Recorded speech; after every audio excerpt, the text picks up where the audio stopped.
नमस्कार। आज हम एक काफी चर्चित किताब पर बात करने वाले हैं, डेविड गॉगिन्स की कांट हर्ट मी। हाँ बिल्कुल। और इसके लिए हमारे पास द बुकिस्तान चैनल की एक समीक्षा भी है जो इसके मुख्य पॉइंट्स को अच्छे से समझाती है। तो आज का हमारा मकसद क्या है? मतलब इस बातचीत से हम क्या समझना चाह रहे हैं? देखिए, मकसद साफ है, ये समझना कि कैसे मानसिक ताकत मतलब मेंटल टफनेस और सेल्फ डिसिप्लिन से हम मुश्किलों को पार कर सकते हैं। अपनी सीमाओं को, जिन्हें हम अक्सर खुद ही मान लेते हैं, उन्हें कैसे तोड़ सकते हैं। हाँ, और गॉगिन्स की कहानी खुद ही एक मिसाल है ना? बिल्कुल। कहाँ वो बचपन के मुश्किल हालात मतलब शारीरिक शोषण, नस्लवाद, गरीबी, फिर वो डिसलेक्सिया भी था शायद। हाँ, और वजन 300 पाउंड, कॉकरोच मारने की नौकरी से लेकर navy seal, army ranger, ultra marathon runner, ये सफर ही अपने आप में अविश्वसनीय है। सही कहा। ये सिर्फ एक कहानी नहीं है, ये एक तरह से उस मानसिक बदलाव का, उस ट्रांसफॉर्मेशन का पूरा रोड मैप है। तो किताब का जो मूल संदेश है वो क्या है? मूल संदेश ये है कि दर्द, तकलीफ, ये असल में कोई बुरी चीज नहीं है। ये मन में एक एक दरवाजा खुल सकती है, विकास का, महानता का। अच्छा। हाँ, गॉगिन्स का मानना है कि असली सीमाएं बाहर नहीं है, वो हमारे अंदर हैं, हमारे दिमाग में। और अगर मन पर काबू पा लिया तो कुछ भी हासिल किया जा सकता है। मन पर काबू पाना सुनने में तो बहुत अच्छा लगता है, पर कैसे? उन्होंने कुछ तरीके भी बताए हैं। हाँ हाँ बिल्कुल बताए हैं। जैसे उनका वो बहुत फेमस है 40% रूल। हाँ, 40% रूल। मैंने सुना इसके बारे में कि जब हमें लगता हम बिल्कुल थक गए हैं, खत्म हो गए हैं। बिल्कुल। तब भी हमने अपनी असली क्षमता का सिर्फ 40% ही इस्तेमाल किया होता है। सच में? मतलब 60% अभी बाकी है? ये तो यकीन करना मुश्किल है। है ना? लेकिन यहीं पर उनका दूसरा आइडिया काम आता है, Collins your mind. Collins your mind, मतलब मन की खाल मोटी करना। हाँ बिल्कुल वही। जैसे मेहनत करने से हाथों पर गट्टे पड़ जाते हैं ना, वो हाँ। सख्त हो जाते हैं। हाँ। वैसी जानबूझकर खुद को मुश्किलों में डालने से, असुविधाजनक स्थितियों का सामना करने से मन भी मजबूत होता है। अपने कंफर्ट जोन से रोज थोड़ा थोड़ा बाहर निकलना, रोज? छोटी छोटी चीजों से भी। हाँ। हाँ, चाहे वो कितना भी छोटा लगे।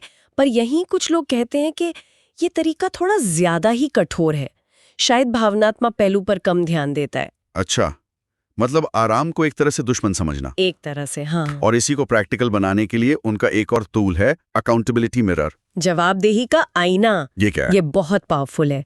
रोज शीशे के सामने खड़े होकर खुद से सच बोलना, पूरी ईमानदारी से। जैसे कि? जैसे पूछना, क्या मैं आज अपने लक्ष्य के लिए सब कुछ कर रहा हूँ? कहाँ मैं बहाने बना रहा हूँ? अपने झूठ, अपनी कमजोरियों को पहचानना, उनको मानना। ये तो मुश्किल होगा। मुश्किल है बिल्कुल। शायद सबसे मुश्किल कदम यही है, लेकिन बदलाव यहीं से शुरू होता है। अपने सच का सामना करने से ही वो 40% वाली दीवार टूटनी शुरू होती है। और मान लीजिए सामना करते करते हिम्मत टूटने लगे, तब क्या? उसके लिए भी उनके पास एक तरीका है। वो उसे कहते हैं कुकी जार। Cookie jar? खाने वाला? नहीं नहीं ये एक मानसिक कुकी जार है। अच्छा, वो कैसे?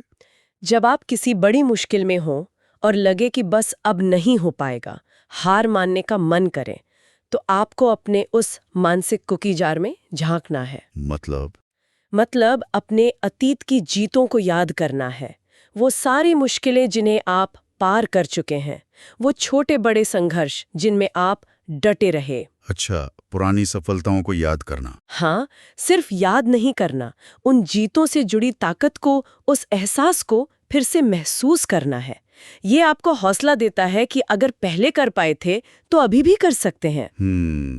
ये दिलचस्प तकनीक है। अच्छा, किताब की भाषा के बारे में क्या कहेंगे? सुना है काफी सीधी और कठोर है। हाँ, यही इसकी पहचान है। भाषा बहुत डायरेक्ट है, कच्ची है, कोई मीठी मीठी बातें नहीं। ये किसी मोटिवेशनल गुरु की तरह नहीं बोलते। मतलब खरी खरी। बिल्कुल, निर्मम ईमानदारी। ये वो सच है जो उन्होंने खुद जिया है।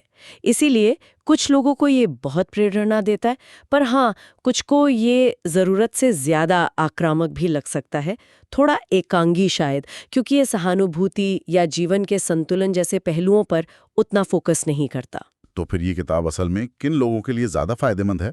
मेरे ख्याल से ये उन लोगों के लिए है जो सच में अपने कंफर्ट जोन से बाहर निकलना चाहते हैं, जो टाल-मटोल या सेल्फ डाउट से परेशान है। और जो मानसिक रूप से और मजबूत बनना चाहते हैं। हाँ, जो अपने अंदर अनुशासन लाना चाहते हैं, मेंटल टफनेस बढ़ाना चाहते हैं, जो बस ठीक-ठाक जिंदगी से आगे बढ़ना चाहते हैं।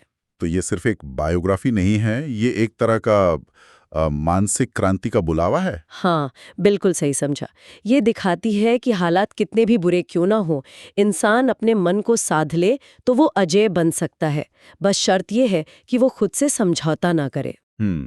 तो कुल मिलाकर बात यही है कि असली लड़ाई हमारे दिमाग में है, बाहर की दुनिया बाद में आती है। बिल्कुल, मानसिक दृढ़ता वही असली ताकत है।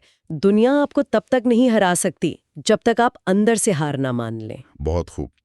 चलिए इस चर्चा को एक सोचने वाले सवाल के साथ खत्म करते हैं। जरूर। आज जानबूझकर ऐसी कौन सी एक छोटी सी असुविधाजनक चीज है जिसे हम चुन सकते हैं और फिर देखें कि वो अनुभव हमें अपनी क्षमताओं और अपनी कथित सीमाओं के बारे में क्या सिखाता है।